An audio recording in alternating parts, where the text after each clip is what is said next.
João capítulo 6, 60 a 71. Lá no quintal da minha casa nasceu uma árvore lá, né? E eu deixei essa árvore crescer, e ela está crescendo. E todo mundo que vai lá, inclusive a minha esposa, falam para mim que eu tenho que cortar essa árvore, porque ela vai acabar um dia derrubando a casa. E ela está lá, ela está crescendo, cortei um pedacinho dela lá, mas ainda não sei o que eu vou fazer com ela. Espero que ela não cresça tão rapidamente, né, que eu tenha tempo de decidir. Mas eu acho que isso tem a ver com o que nós vamos falar hoje, porque nós vamos falar sobre alguns males que nós podemos cortar pela raiz. Então me lembrei desta árvore, né? Cortando o mal pela raiz. É mais fácil quando você faz isso. Então vamos ler João capítulo 6, 60 a 71. Vamos ficar de pé e vamos ler a palavra de Deus. Eu estava falando e não procurei aqui na minha Bíblia, mas já achei aqui. João 6, 60 a 71. Muitos dos seus discípulos, tendo ouvido tais palavras, disseram: duro é este discurso, quem o pode ouvir? Mas Jesus, sabendo por si mesmo que eles murmuravam a respeito de suas palavras, interpelou-os: isto vos escandaliza? Que será, pois, se virdes o Filho do Homem subir para o lugar onde primeiro estava? O Espírito é o que vivifica, a palavra para nada aproveita. As palavras que eu vos tenho dito são Espírito e são vida. Contudo, há descrentes entre vós, pois Jesus sabia desde o princípio quais eram os que não criam e quem o havia de trair. E prosseguiu: por causa disto é que vos tenho dito, ninguém poderá vir a mim, se pelo Pai não lhe for concedido. À vista disso, muitos dos seus discípulos o abandonaram e já não andavam com ele. Então perguntou Jesus aos 12: porventura quereis também vós, outros, retirar-vos? Respondeu-lhe Simão Pedro: Senhor, para quem iremos? Tu tens as palavras da vida eterna. E nós temos crido e conhecido que tu és o Santo de Deus. Replicou-lhes Jesus: não vos escolhi eu em número de 12? Contudo, um de vós é diabo. Referia-se ele a Judas, filho de Simão Iscariotes, porque era quem estava para traí-lo, sendo um dos 12. Vamos orar? Obrigado, nosso Pai, por podermos ler a Tua palavra. Obrigado, Senhor, por termos este tempo tranquilo, num lugar confortável, para meditarmos, Senhor, na Tua palavra. Obrigado, Deus, porque Tu tens nos dado tudo isto e muito mais. Obrigado pela comunhão, obrigado pelos cânticos, obrigado, Senhor, por todos que estamos aqui, porque o Senhor nos deu forças, nos deu vontade para estarmos aqui, e pedimos ao Senhor por aqueles que não vieram, por qualquer motivo, que o Senhor possa estar com eles também, e também trabalhando em seus corações, e que Teu nome seja glorificado em nossas vidas. Em nome do Senhor Jesus, amém. Podeis assentar, obrigado. Cortando o mal pela raiz. Aqui nesse texto, nesse parágrafo, eu vi que a gente pode dizer aqui, lendo esse parágrafo, que há uma decadência naqueles discípulos que estavam com Jesus. Lembrando sempre o contexto que nós estamos falando de João capítulo 6, onde tem o milagre da multiplicação dos pães. Ele alimentou uma grande multidão ali de 5.000 pessoas, 5.000 homens na verdade, então quase 15.000 pessoas pelas estatísticas. E depois Jesus atravessa o mar voltando para Galileia, lá para a sua cidade de Cafarnaum, e os seus discípulos, seus 12 com ele, mas os demais, a grande multidão vai atrás dele e começam a conversar, e Jesus então fala palavras que eles entendem aqui, como nós estamos vendo, como palavras duras.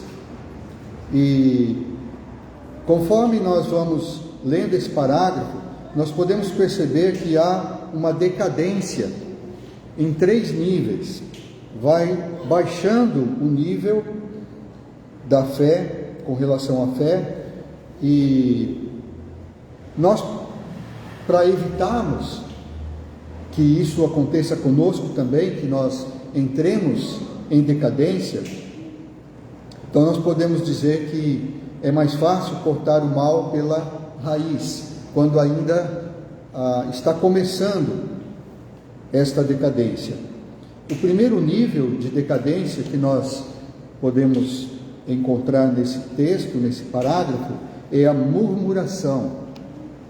Murmuração ou falta de fé, que andam juntos.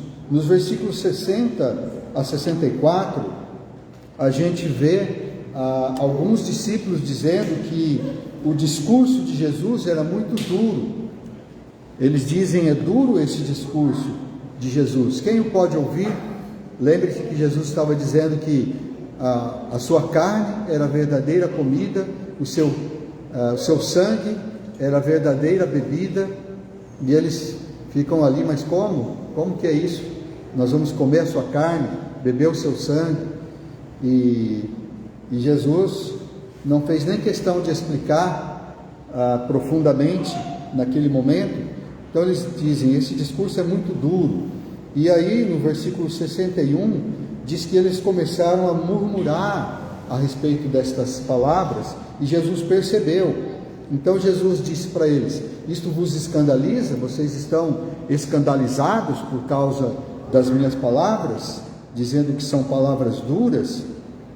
No versículo 62 ele diz: que será então se vocês virem o Filho do Homem subir para o lugar onde primeiro estava? Talvez ele estava querendo não só falar sobre a sua ascensão, que iria acontecer 40 dias depois da ressurreição, mas também a própria ressurreição, porque quando Jesus morresse, isso ia acontecer logo, ele ia ficar 3 dias na sepultura, lá no sepulcro. Não eram 3 dias completos, mas envolvia 3 dias, porque ele morreu na sexta-feira, ficou lá o sábado inteiro, e aí no domingo de manhã ele ressuscitou. Então, quando Jesus fala essas palavras, talvez ele estivesse se referindo também, ou talvez até principalmente, à sua ressurreição, porque ele disse: vocês estão escandalizados pelo que eu estou dizendo? Imagina quando vocês me virem ressuscitar. Primeiro morrer na cruz daquela maneira tão trágica, tão cruel, e depois ressuscitar, e depois subir para o lugar de onde ele veio, subir para o céu. E aí ele explica, para quem quisesse ouvir, como o pastor Ismael estava falando, que lá no, como chama lá? Hotball, ele estava lá com 15 pessoas, as pessoas estavam ouvindo, estavam quietinhas lá, e ele estava falando, mas ele não tinha certeza se elas estavam de fato ouvindo, apesar de elas estarem quietinhas ali para ouvir. O fato é que, será que estavam ouvindo com o coração? Então Jesus explica aqui para quem naquela multidão estava ouvindo com o coração. No versículo 63 ele diz: o Espírito é o que vivifica. A carne para nada aproveita. As palavras que eu vos tenho dito são Espírito e são vida. Contudo, há descrentes entre vós. Este que era o problema. Havia descrentes entre eles. Havia pessoas que não queriam crer. Eles estavam murmurando por causa da sua falta de fé. Eles poderiam parar e ouvir o que Jesus estava dizendo. O que eu estou dizendo, essas palavras que eu estou dizendo, tudo que eu disse aqui, inclusive o fato dele dizer que o seu corpo era a verdadeira comida, o seu sangue era a verdadeira bebida, ele estava dizendo coisas espirituais. O que eu estou dizendo para vocês são coisas espirituais. A carne para nada aproveita. O que eu estou dizendo para vocês, essas palavras, são espírito e são vida. Mas só que vocês não creem. Há descrentes entre vós. Então esse é o primeiro nível que a gente vê ali, naquela multidão, é a murmuração, a falta de fé. Quando nós nos reunimos aqui na igreja, e quando tem pão, e quando eu falo pão, eu digo qualquer tipo de alimento, a gente fica contente, a gente fica alegre.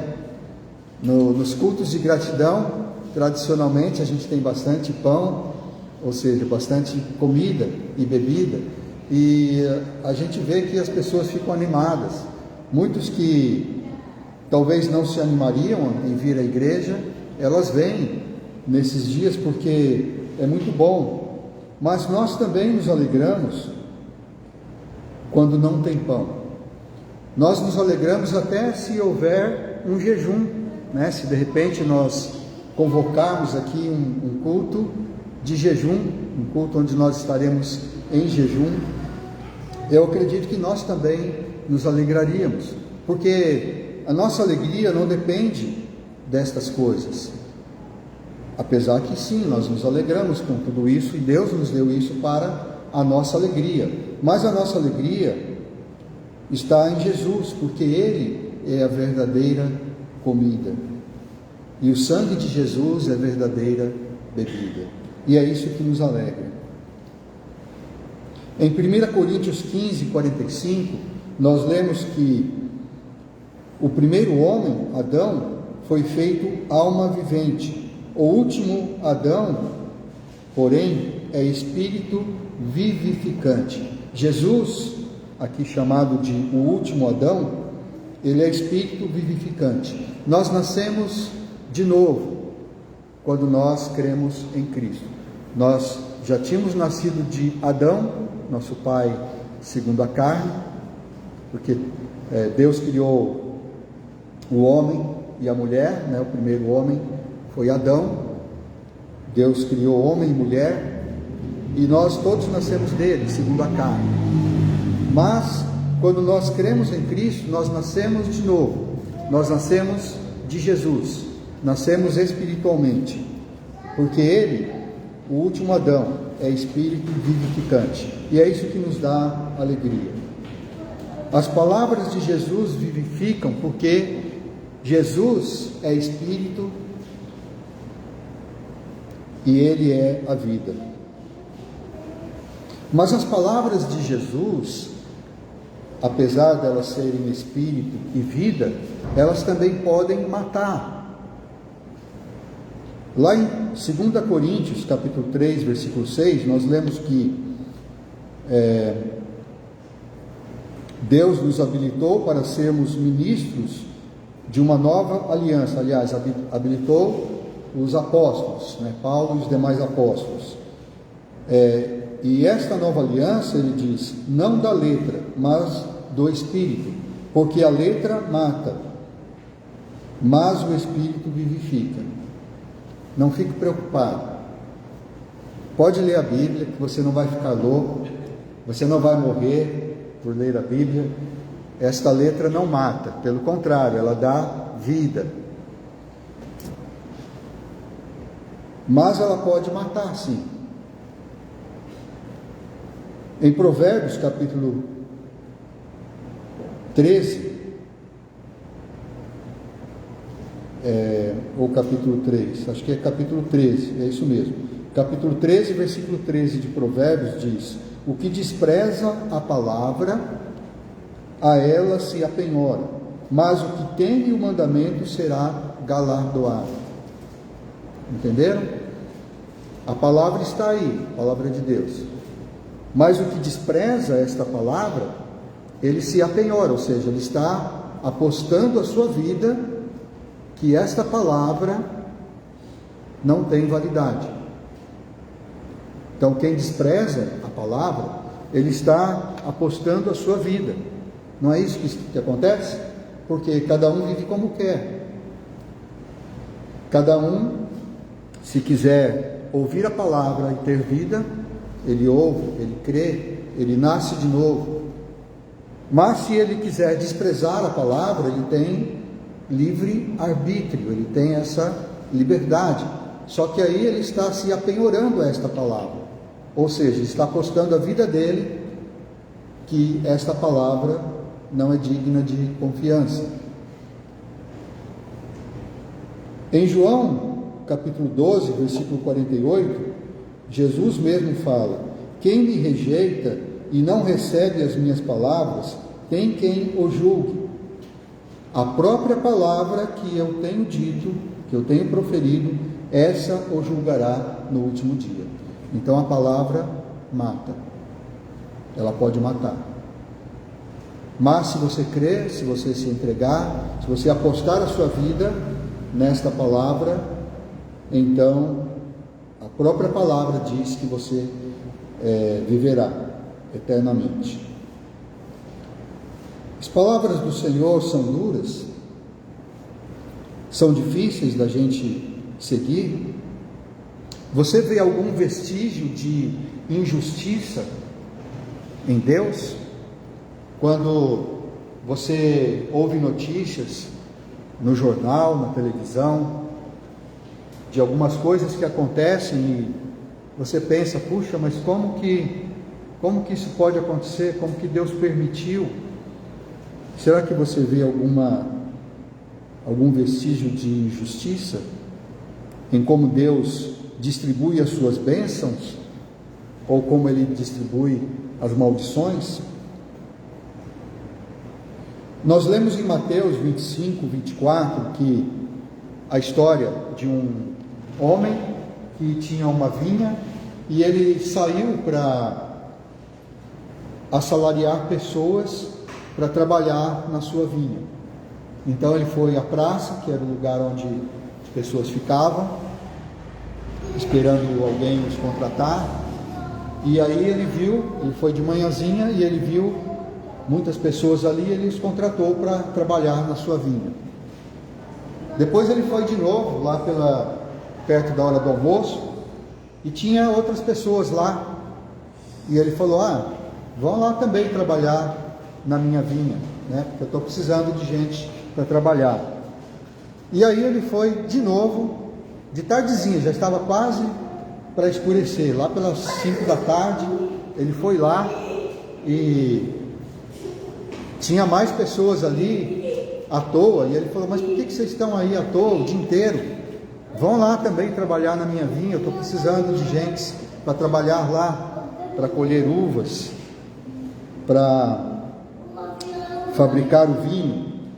Então, depois, no final do dia, então, quando estava já escurecendo, ele chamou todos ali para fazer o pagamento, e ele combinou com eles que ia pagar 1 denário, que era o salário de um dia. Então ele disse para o seu servo: então chama ali os trabalhadores, todos que trabalharam na vinha, e faz o pagamento. Falou para o servo dele: começa pelo último e vai até o primeiro. Começa pelo último que foi trabalhar e vai até o primeiro. Então quando chegou lá o último, aqueles que foram por último, eles tinham trabalhado só 1 hora, mais ou menos das 5 até as 6 da tarde, né? Foram aqueles últimos que ele chamou. E o servo chegou lá e deu para eles 1 denário. Aqueles que foram primeiro, que foram de manhãzinha, eles ficaram pensando: bom, eles só trabalharam 1 hora e ele deu 1 denário para eles, então é claro que ele vai dar para nós mais, né? Mas isso não aconteceu, ele foi dando para todos eles um denário.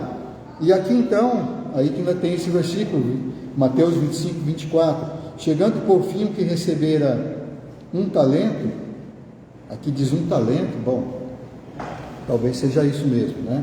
É claro, às vezes a tradução não está correta, mas eles disseram, desculpa, eu estou errando o versículo, na verdade, o versículo que eu queria dizer é Mateus 20, 11. Tendo recebido, eles murmuravam contra o dono da casa. Ao cair da tarde, disse o senhor da vinha ao seu administrador: chama os trabalhadores e paga-lhes o salário. E versículo 10 diz: ao chegarem os primeiros, pensaram que receberiam mais, porém também esses receberam um denário. Aqui sim, está correto. Então eles, diz no versículo 11, que eles murmuraram, né? Eles murmuravam contra o dono da casa, porque eles só receberam um denário. Então eles viram injustiça, e Jesus fala esta parábola justamente para dizer isso. A resposta do dono da casa é: por que vocês estão murmurando? Eu não combinei com vocês um denário? Então pega o que é seu, que nós combinamos, e vai embora. Ou os seus olhos são maus porque eu sou bom? Porque eu quero dar para aqueles que trabalharam só uma hora o mesmo que vocês. Eu estou sendo bom com eles, não estou sendo mal com vocês, porque eu combinei e é isso que eu estou dando. Então, será que nós podemos cair também desta forma? Será que nós podemos entrar em decadência também por murmurarmos contra Deus? A nossa fé pode vacilar, porque nós vemos alguma coisa em Deus que nós podemos associar com injustiça. Então esse é o primeiro nível de decadência. Mas há aqui também nesse parágrafo um segundo nível que nós podemos chamar de deserção. Então é descendo ainda um pouco mais. Deserção, abandono, abandonar a fé, abandonar Jesus, parar de seguir Jesus. E essa ideia nós encontramos nos versículos 64 a 69. Continuando então o versículo 64, diz que Jesus sabia desde o princípio quais eram os que não criam e quem é que o havia de trair. E aí ele até reforça, dizendo: olha, por isso é que eu falo para vocês, ninguém pode vir a mim se o Pai que me enviou não o trouxer, não conceder que vocês venham até mim. Porque a fé, a Bíblia diz isso mesmo, infelizmente a fé não é de todos. É triste, mas é a verdade. Somente vão chegar a Jesus, somente vão crer, somente vão nascer de novo aqueles a quem o Pai concedeu. Se você crê em Jesus, se você nasceu de novo, você é um privilegiado. Você é um dos poucos que encontraram o caminho estreito, que entraram pela porta estreita, porque largo é o caminho que vai para a perdição. E são muitos os que acertam, que andam por esse caminho. Mas se você está andando no caminho estreito, você é um privilegiado. E não é porque você é melhor do que outros, porque todos somos pecadores. É porque Deus concedeu isso a você.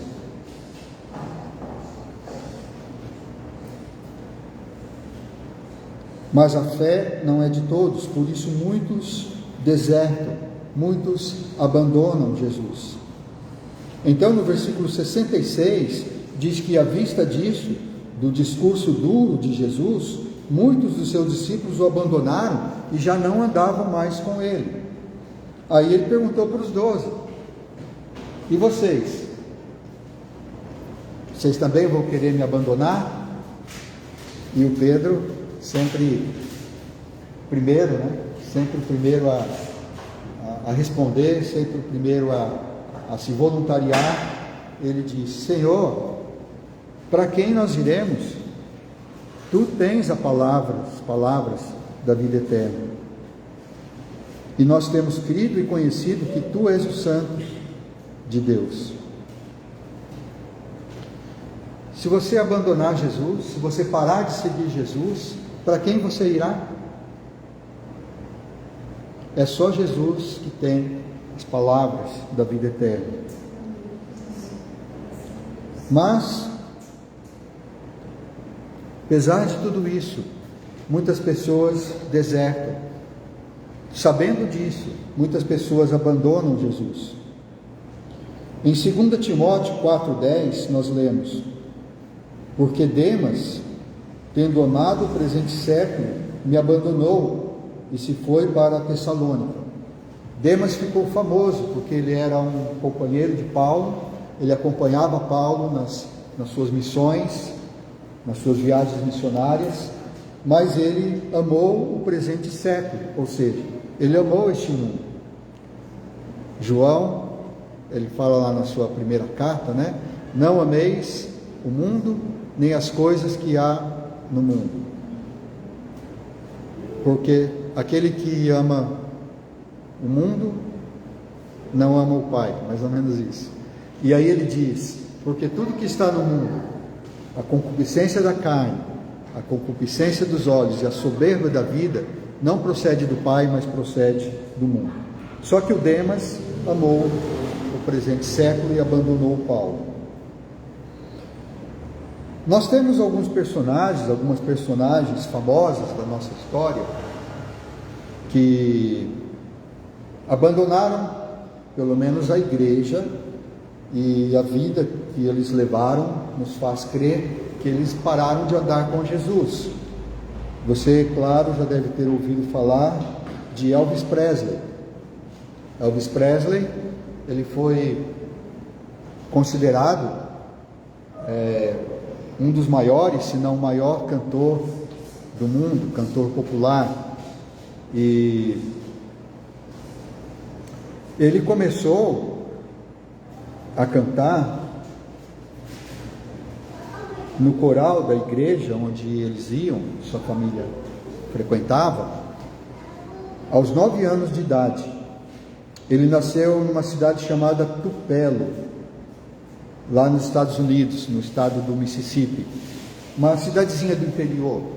Então, com 9 anos de idade, ele já cantava na igreja. E logo ele descobriu que a sua voz era muito boa para cantar, e aí então ele começou a cantar, a participar de concursos musicais, e foi se tornando famoso. E então vocês devem conhecer o restante da história. Uma cantora famosa também, chamada Whitney Houston, também já faleceu. Ela começou a cantar também na igreja onde ela frequentava, lá em Nova Jersey, perto de Nova York, eu acredito, uma cidade ali das redondezas, quando ela tinha 11 anos de idade. Então, com 11 anos de idade, ela começou a cantar. Inclusive tem vídeos, né, que você vê ela cantando com 11 anos de idade na igreja. E ela também se tornou uma grande cantora. Eu acho que também foi considerada a melhor cantora do mundo,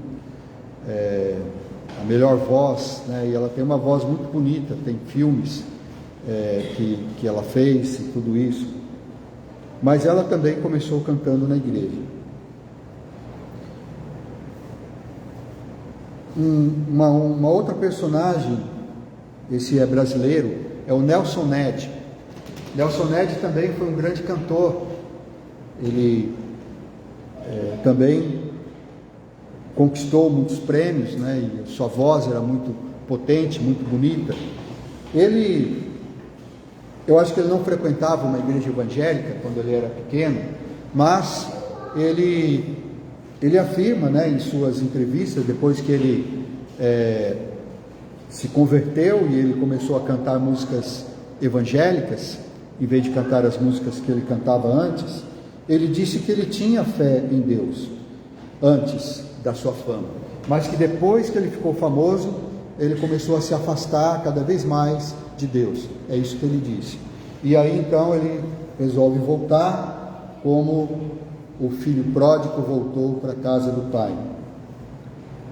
Ele também já morreu. E uma cantora brasileira também famosa, Marília Mendonça, ela também teve seus primeiros contatos com a música quando ela era criança e frequentava a igreja na cidade onde ela morava. A gente vê vídeos, né, dela cantando músicas evangélicas, ela falando nos seus momentos difíceis, momentos de depressão, de tristezas, falando que ela queria se aproximar mais de Deus. Bom, ela morreu num trágico acidente de avião no ano passado. Ela tinha 26 anos de idade. Por que as pessoas deixam de seguir Jesus? Às vezes, elas se decepcionam com alguém na igreja, ou com todo mundo na igreja. Às vezes, é porque eles vão em busca de outras oportunidades. Às vezes é porque nesse mundo que nós vivemos hoje, esse mundo moderno, que tem internet, tem pregações no YouTube, tem tantas coisas, talvez as pessoas pensam que não precisa ir na igreja. Uma vez aqui nesta igreja, um jovem que frequentava esta igreja, ele me chamou para conversar à parte, e ele me entregou uma carta dizendo que ele estava saindo da igreja. Ele disse: olha, eu estou entregando essa carta e eu estou dizendo que eu quero sair da igreja, eu vou sair da igreja. A partir de agora eu não vou mais frequentar a igreja. E ele disse bem claramente: eu estou voltando para a minha vida de pecado, estou voltando para o mundo. Apesar de ser uma decisão triste, uma decisão ruim, que eu tentei convencê-lo a não fazer isso, mas eu achei que foi uma atitude boa que ele teve. Ele foi sincero, ele disse: olha, eu estou entregando a minha carta de demissão porque eu estou voltando para o meu mundo, meu modo de viver antigo, para o pecado. Ele teve uma sinceridade que muitos não têm. Muitos afastam-se da igreja, saem da igreja, voltam para a sua vida de pecado e nem dão satisfação. Mas ele fez questão de dizer, olha, eu estou entregando minha carta de demissão porque vocês vão me ver aí fazendo coisas que não agradam a Deus e eu não quero então estar associado mais à igreja. Eu espero que esta sinceridade que ele teve ao entregar essa carta, ao tomar essa decisão, um dia faça ele voltar e se arrepender e voltar à igreja. Mas então esse é um segundo nível, que é triste, mas as pessoas acabam nessa decadência. É a deserção, o abandono, sair e parar de andar com Cristo.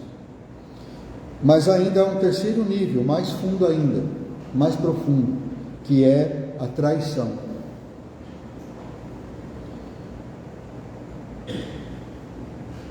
Nos versículos 70 e 71, Jesus, quando Pedro disse para ele: para quem nós vamos? Nós não podemos parar de andar com o Senhor, porque o Senhor é que tem as palavras da vida eterna. Então Jesus disse: mas eu não escolhi vocês em número de 12, só que um de vocês é diabo. Ele estava se referindo a Judas Iscariotes, que era quem estava para traí-lo, e ele era um dos 12 a quem Jesus tinha escolhido. Judas, ele foi nessa decadência, talvez primeiro murmurando, depois parando de andar com Jesus, talvez andando fisicamente com Jesus, mas já não no seu coração, e finalmente ele traiu Jesus. Tem uma tradição aqui no Brasil que é no sábado de Aleluia, que é a sexta-feira depois da Paixão, né? Tem a sexta-feira da Paixão, que nós lembramos a morte de Jesus na cruz, e o sábado seguinte é chamado sábado de Aleluia.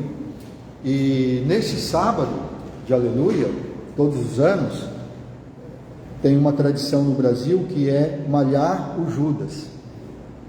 Então, muitas pessoas fazem isso ainda. Esse ano, no sábado de Aleluia desse ano, tem um bairro lá em Belém do Pará, na cidade de Belém do Pará. Esse bairro se chama Bairro da Cremação. Eles fazem essa festa há mais de 50 anos, eles fazem essa malhação do Judas, e eles estão sempre se aprimorando nisso, nessa tradição. E nesse ano, eles colocaram lá como bonecos para serem malhados, né, o Vladimir Putin, né, porque ele é o presidente da Rússia, que ele tinha invadido recentemente, foi em abril desse ano, né, ele invadiu em março, ele iniciou aquela guerra, então eles colocaram ele como o Judas, aquele iam malhar.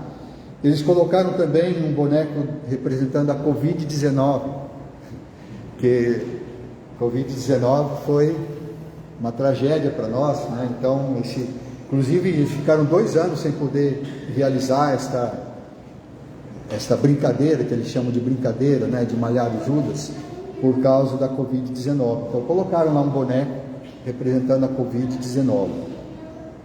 Então, cada carro eles chamam de carro judórico. Carro judórico. Eles colocam lá em cada carro um boneco, e aí no final eles vão então malhar o Judas. É uma tradição que eu acho que não é bom, né? Não é legal. Apesar de ser um boneco ali, mas você está juntando a multidão ali para fazer um linchamento daquele boneco. Será que se fosse Judas, eles iam fazer isso com ele também? Não seria correto. Mas a gente tem que saber, inclusive as pessoas que fazem isso, né, que tem essa tradição, devem saber que não foi só Judas quem traiu Jesus. Não foi somente Judas quem traiu Jesus. Quando Pedro prega no dia de Pentecostes, quando ele se levanta lá no meio da festa e prega para aquela grande multidão que tinha ido à festa do dia do Pentecostes. Oi, você está com uma colinha na mão aí, que legal. Que legal, um caminhãozinho. Olha, que bom. Então ele se levantou e ele disse para a multidão, lá em Atos capítulo 12, Atos capítulo 2, ele diz assim no versículo 14: Então se levantou Pedro com os 11, erguendo a voz, advertiu-os nesses termos: varões judeus e todos os habitantes de Jerusalém. Ele estava se manifestando a todos os que estavam ali, aos varões judeus e a todos os habitantes de Jerusalém. Ele estava falando com eles. No versículo 22, ele diz: varões israelitas, né? Então ele estava se referindo a essas pessoas, estava se dirigindo àquelas pessoas que estavam ali, a toda aquela multidão. E aí ele diz no versículo 23: sendo este, ou seja, Jesus, entregue pelo determinado desígnio e presciência de Deus, vós o matastes, crucificando por mãos de iníquos. Quem foi que matou Jesus? Quem foi que crucificou Jesus? Pedro, naquele dia, estava dizendo que foram todos eles, todos aqueles que estavam ali ouvindo, aqueles que vieram para a festa de Pentecostes. Ele disse: vocês mataram Jesus, vocês o crucificaram por mão de iníquos. Ou seja, eles fizeram isso através de Pôncio Pilatos, que era quem tinha autoridade para crucificar Jesus. O Lucas, quando faz a narração do que aconteceu naquele dia, ele fala tão claramente e tão detalhadamente que a gente se entristece ao ler esses versículos. Eu vou ler aqui Lucas capítulo 23, de 13 a 25. Foi no dia da crucificação de Jesus. Então, reunindo Pilatos, os principais sacerdotes, as autoridades e o povo, disse-lhes: apresentastes-me esse homem como agitador do povo, mas, tendo-o interrogado na vossa presença, nada verifiquei contra ele dos crimes de que o acusais, nem tampouco Herodes, pois nolo tornou a enviar. É, pois, claro que nada contra ele se verificou digno de morte. Portanto, após castigá-lo, soltá-lo-ei. E era-lhe forçoso soltar-lhes um detento por ocasião da festa. Toda a multidão, porém, gritava: fora com este, solta-nos Barrabás. Barrabás estava no cárcere por causa de uma sedição na cidade e também por homicídio. Desejando Pilatos soltar a Jesus, insistiu ainda. Eles, porém, mais gritavam: crucifica-o, crucifica-o. Então, pela terceira vez, lhes perguntou: que mal fez este? De fato, nada achei contra ele para condená-lo à morte. Portanto, depois de o castigar, soltá-lo-ei. Mas eles estavam com grandes gritos, pedindo que fosse crucificado, e o seu clamor prevaleceu. Então Pilatos decidiu atender-lhes o pedido. Soltou aquele que estava encarcerado por causa da sedição e do homicídio a quem eles pediram. Quanto a Jesus, entregou à vontade deles. Não foi só Judas que traiu Jesus. Foi toda aquela multidão que até alguns dias atrás estavam clamando: Hosana, bendito que vem em nome do Senhor. Estavam colocando ramos e suas próprias roupas para Jesus passar, como se fosse um tapete, que entrou lá montado num jumentinho. Ele foi praticamente ali proclamado rei de Israel. Mas muitos que estavam ali naquele dia, provavelmente estavam também no dia da sua crucificação, clamando: crucifica-o, solta Barrabás e crucifica Jesus. Eu e você, apesar que nós não estávamos lá naquele dia, gritando com aquela multidão, nós corremos o risco também de sermos traidores de Jesus. Conforme o autor de Hebreus, capítulo 6, versículos 4 a 6, ele fala de pessoas que foram iluminados, pessoas que fizeram parte da congregação dos cristãos, ouviram as palavras da vida e eles se desviaram. Ele diz que é impossível renová-los outra vez para arrependimento, visto que de novo estão crucificando para si mesmos o Filho de Deus e expondo-o à ignomínia. Olha só o risco que nós corremos. Nós podemos também crucificar novamente Jesus, o Filho de Deus, em nosso coração. Então nós também corremos esse risco. Então, não vamos malhar o Judas, né? Porque nós também corremos esse risco. Então, irmãos, eu tenho uma pergunta para fazer. Em que nível está a sua fé? Como está a sua fé?